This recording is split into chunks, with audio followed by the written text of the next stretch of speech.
अगला हमारा कंसेप्ट है रेवेन्यू रिकॉग्निशन कंसेप्ट। ठीक है, ये भी इम्पॉर्टेंट है। ज्यादातर बच्चों से पूछा जाए तो वो ये बता नहीं सकते कि ये रेवेन्यू रिकॉग्निशन कंसेप्ट क्या है। कई लोग इसे एक्रूअल कंसेप्ट के साथ कंफ्यूज भी कर जाते हैं, लेकिन ये केवल रेवेन्यू के साथ जुड़ा हुआ है। अब रेवेन्यू को समझना है तो रेवेन्यू का एक एग्जाम्पल लीजिए। रेवेन्यू का एग्जाम्पल होता है सेल। रेवेन्यू का मतलब होता है आपको इनफ्लो कहां से मिलता है व्यापार में, उसको बेसिकली हम बोलते हैं रेवेन्यू। तो रेवेन्यू आपको मिलता है किससे? सेल से। ठीक है, अब अगर मैं सेल की बात करूं तो मुझे एक पार्टी ने फोन किया, कह रहे गगन सर मेरे को ये वाला मटेरियल चाहिए। मैंने कहा ठीक है, आप मेरे को एक मेल लिख के इन्फॉर्म कर दो कि आपको क्या चाहिए। उन्होंने मेल लिखी कि गगन मुझे ये वाला मटेरियल चाहिए। मेरे पास जानकारी आ गई, मेरे पास वो मटेरियल उपलब्ध नहीं है। मैंने अपनी कंपनी को मेल लिखी, मैंने कहा जी मुझे ये मटेरियल चाहिए। कंपनी ने कहा गगन मिल जाएगा लेकिन 10 दिन लगेंगे। मैंने कहा भेजो। अब वो मटेरियल मुझे 10 दिन की बजाय 15 दिन में मिला। पार्टी बार बार फोन करी थी, गगन मटेरियल कब मिलेगा, मटेरियल कब मिलेगा। मैंने कहा भाई आ रहा है, रास्ते में है, रास्ते में, रास्ते में। 15 दिन के बाद मिला। 15 दिन के बाद मिला। फिर मैंने फोन करा ट्रांसपोर्टर को, मैंने कहा भाई माल उसको पहुंचाना है। उसने कहा सर 2 दिन की सरकारी छुट्टी चल रही है, परसों जाएगा माल, 2 दिन के बाद जाएगा माल। मैं कहा भाई देख ले। कह रहा नहीं सर 2 दिन तो छुट्टी है, 2 दिन माल कहीं नहीं जाएगा, 2 दिन के बाद जाएगा, तीसरे दिन जाएगा। मैंने उसको तीसरे दिन माल भेजा। अब सवाल यह है कि इन सारी चीजों में अकाउंटिंग पीरियड अगला आ गया। मेरे मन में लालच आ रही है, मैंने कहा यार मैं इसको ना पिछले अकाउंटिंग पीरियड में दिखा देता हूं, क्योंकि मुझे ऑर्डर तो पिछले पीरियड में ही आ गया था। फिर मैं कह रहा हूं चलो कोई बात नहीं, कोई झगड़ा ना करे कि भाई तेरे पास तो सामान ही नहीं था, बेच कैसे दिया। तो जब सामान आ गया, पहले से ही ऑर्डर था तो वो बिक गया था।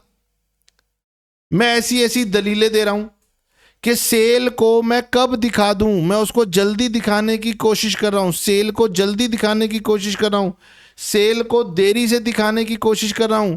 तो रेवेन्यू रिकॉग्निशन कंसेप्ट यही बताता है कि भाई सेल को कब रिकॉर्ड करना है, रेवेन्यू को कब रिकॉर्ड करना है।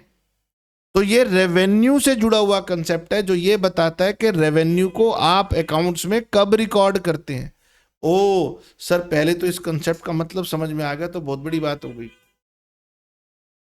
ठीक है, वो कह रहे गगन रेवेन्यू को हम तब रिकॉर्ड करते हैं जब रेवेन्यू को प्राप्त करने का राइट एस्टेब्लिश हो जाता है। रेवेन्यू को यानी अगर मैंने किसी को माल बेचा तो मुझे उसके पैसे कब मिलेंगे, जब ये राइट एस्टेब्लिश हो जाएगा कानूनन तौर पे, तभी मैं सेल को कंप्लीट मानूंगा और तभी मैं सेल को रिकॉर्ड करूंगा। अब सर ये तो टेक्निकल काम है, तो आपको टेक्निकलिटी में नहीं जाना। आपसे पूछा जाए what do you mean by revenue recognition concept, तो आपने लिखना है revenue recognition concept states that revenue shall be recognised when right to receive is established. बात खत्म। When right to receive is established, when right to receive is created. जो लिखना चाहो वो लिख दो, बस आपने इतना सा कहना है, बात खत्म। जब बड़े हो जाएंगे तो इस बारे में चर्चा करेंगे कि रेवेन्यू को लेने के लिए कब राइट बना, फिर कानून पढ़ेंगे, उसके लिए सेल ऑफ गुड्स एक्ट होता है वो पढ़ेंगे। नाउ वो कहते हैं revenue is considered to have been realised. Revenue is considered to have been realised यानी ये मान लिया जाएगा कि रेवेन्यू मुझे प्राप्त हो गया when the transaction has been entered into and obligation to receive the amount is established. जब मैंने अपना उत्तरदायित्व पूरा कर दिया, भाई सामान मैंने यहां से ट्रांसपोर्टर को चढ़ा के अलविदा कर दिया, तो फिर मेरा जो है ये रेवेन्यू को रिकॉग्नाइज करने का राइट बन गया। तो 2 लाइनों का कंसेप्ट है, लेकिन बच्चे लिख नहीं पाएंगे। रेवेन्यू रिकॉग्निशन कंसेप्ट कहता है कि आपने रेवेन्यू को कब रिकॉर्ड करना है, तो वो कहते हैं when the right to receive is established. अब आपको से कोई पूछे कि राइट टू रिसीव कब एस्टेब्लिश होता है, तो व्हेन द ऑब्लिगेशन इज या ट्रांजेक्शन इज कंप्लीटेड। अब आपसे कोई कहे ये कब होता है, तो कहना है कि भाई मैं 11वीं क्लास में हूं, कोई मैं सीए फाइनल करके नहीं निकल आया हूं कि तुम मेरे को ये बातें पूछ रहे हो। अभी सर ने कहा है कि मैं आपको सीए के लिए तैयार कर रहा हूं, तो अभी सीए बने नहीं हो। अननेसेसरी आपको डिफिकल्टी में नहीं ले जाएंगे। बात समझ में आई? कोई पूछे अच्छा रेवेन्यू क्या होता है, तो बोलना हम जैसे सेल की बात कर रहे हैं, मतलब इनफ्लो की बात कर रहे हैं। रिकॉग्नाइज का मतलब है कब हमने अकाउंट्स में रिकॉर्ड करना है। ठीक है सर।